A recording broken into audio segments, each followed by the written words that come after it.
वंदना करते हैं हम, वंदना करते हैं हम। नीति वचन 2।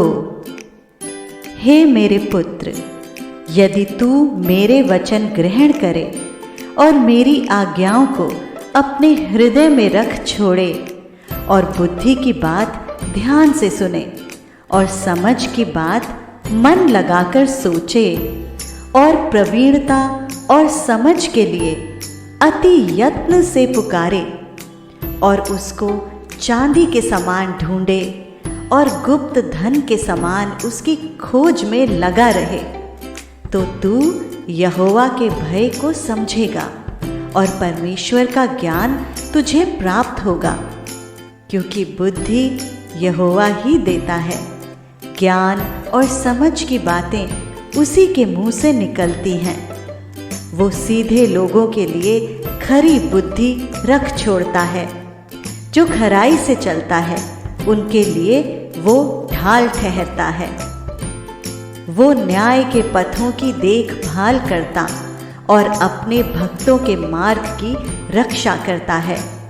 तब तू धर्म और न्याय और निष्पक्षता को अर्थात सब भली भली चाल को समझ सकेगा, क्योंकि बुद्धि तो तेरे हृदय में प्रवेश करेगी और ज्ञान तुझे सुख देने वाला लगेगा।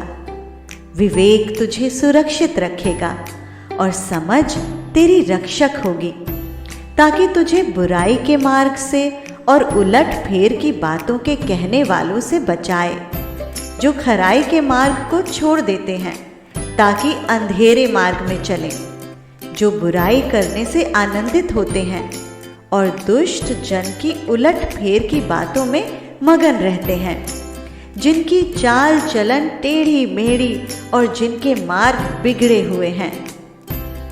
तब तू पराई स्त्री से भी बचेगा, जो चिकनी चुपड़ी बातें बोलती है और अपनी जवानी के साथी को छोड़ देती और जो अपने परमेश्वर की वाचा को भूल जाती है। उसका घर मृत्यु की ढलान पर है और उसकी डगरें मरे हुओं के बीच पहुंचाती हैं। जो उसके पास जाते हैं उनमें से कोई भी लौटकर नहीं आता और ना वे जीवन का मार्ग पाते हैं। तू भले मनुष्यों के मार्ग में चल और धर्मियों के पथ को पकड़े रह, क्योंकि धर्मी लोग देश में बसे रहेंगे और खरे लोग ही उसमें बने रहेंगे। दुष्ट लोग देश में से नष्ट होंगे और विश्वासघाती उसमें से उखाड़े जाएंगे। परमेश्वर के पढ़े जाने पर आशीष हो। आमीन।